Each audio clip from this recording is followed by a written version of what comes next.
안녕하세요. 산림 바이오매스 TV의 가지가지하는 가지입니다. 오늘은 미국 농무부 해외 농업국에서 올해 7월 발표한 EU 연간 목재 펠릿 보고서를 토대로 EU의 최근 바이오매스 정책과 목재 펠릿 시장에 대해 알아보고자 합니다. 그럼 가지와 함께 가지요! EU는 세계에서 가장 큰 목재 펠릿 시장이므로 EU의 목재 펠릿 생산량은 전 세계 생산량의 약 45%를 차지하며 전 세계에서 사용되는 목재 펠릿의 약 55%가 EU에서 사용됩니다.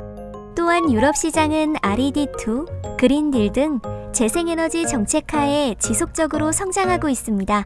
2014년부터 2021년까지 생산량과 소비량 지표 모두 상승 곡선을 그리고 있는 것을 볼 수 있는데요. 그 증가폭을 보면 2014년 1389만 2천 톤이었던 목재 펠릿 생산량은 2021년 1970만 톤으로 8년간 약 40% 증가했으며 소비량 역시 2014년 대비 2021년에 48% 증가한 것을 확인할 수 있습니다. USDA 보고서에 따르면 유럽연합 국가에서 사용하는 재생에너지의 약 60%가 바이오 에너지로 만들어졌으며 이 중 약 70%는 고형 바이오매스 연료라고 하는데요.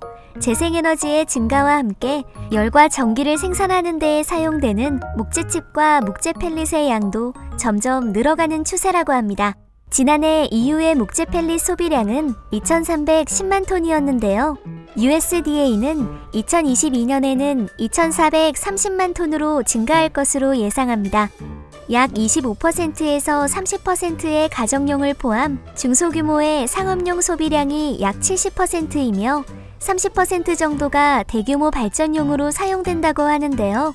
바이오에너지 유럽에 따르면 2022년에는 난방유 및 천연가스 가격이 상승함에 따라 가정용 펠릿에 대한 수요가 더욱 증가할 것으로 예상됩니다. 국가별로 목재 펠릿 소비량을 보면 2021년 기준 이탈리아가 340만 톤, 덴마크가 280만 톤으로 사용량이 많으며 네덜란드와 독일이 그 뒤를 잇고 있는데요. 이탈리아와 독일은 주로 가정용으로 네덜란드와 덴마크는 발전용 펠릿의 사용량이 많습니다. 사실 브렉시트 이전에는 영국이 유럽에서 가장 큰 발전용 펠릿 시장이었는데요. 이제 네덜란드가 EU의 주요 소비 시장이 되었습니다. 2021년 네덜란드는 283만 톤의 목재 펠릿을 수입했으며 미국이 최대 공급 국가입니다. 목재 펠릿 수입이 늘어남에 따라 네덜란드 정부는 올해 4월 수입 목재 펠릿의 지속 가능성 요구사항을 엄격하게 적용하기 위한 정책을 발표했습니다. 고부가 가치 응용 분야 또는 재생 가능한 대안이 없는 바이오매스를 발전용 펠릿으로 사용할 경우에만 지원하기로 한 것입니다. 이로 인해 올해 네덜란드의 펠릿 수입량은 300만 톤 정도로 성장이 주춤할 것으로 예상됩니다. 유럽에서 두 번째로 큰 발전용 펠릿 수요처인 덴마크는 2020년 5월, 2029년 12월 31일까지 바이오매스 발전을 지원하기 위해 5억 5천만 유로의 국가 지원 계획을 승인했는데요. 2030년까지 석탄 발전을 단계적으로 폐지하고 재생에너지로 발전량의 55%를 충당하는 것이 목표입니다.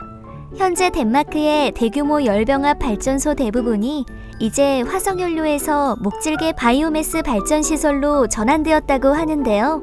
이 지원 계획으로 바이오매스 발전 설비가 지속 유지될 것으로 예상됩니다. 오늘은 이렇게 최근 유럽의 목재 펠릿 시장에 대해 알아보았는데요. EU 국가 내에서 탄소 중립을 위한 재생에너지원으로서 바이오매스, 특히 목재 펠릿의 역할과 위치를 다시 한번 확인할 수 있었습니다. 이렇게 바이오매스에 대한 수요가 확대됨에 따라 EU 내에서도 EU 전역을 아우르는 구속력 있는 지속가능성 기준을 요구하는 목소리가 커지고 있다고 하는데요. 이에 덴마크, 네덜란드와 같이 발전용 펠릿을 많이 사용하는 국가에서는 SBP 같은 자체 규정을 개발하여 지속가능한 바이오매스 연료 사용을 위해 노력하고 있으며 앞으로 이러한 기준은 더욱 엄격히 요구될 것이라 예상됩니다.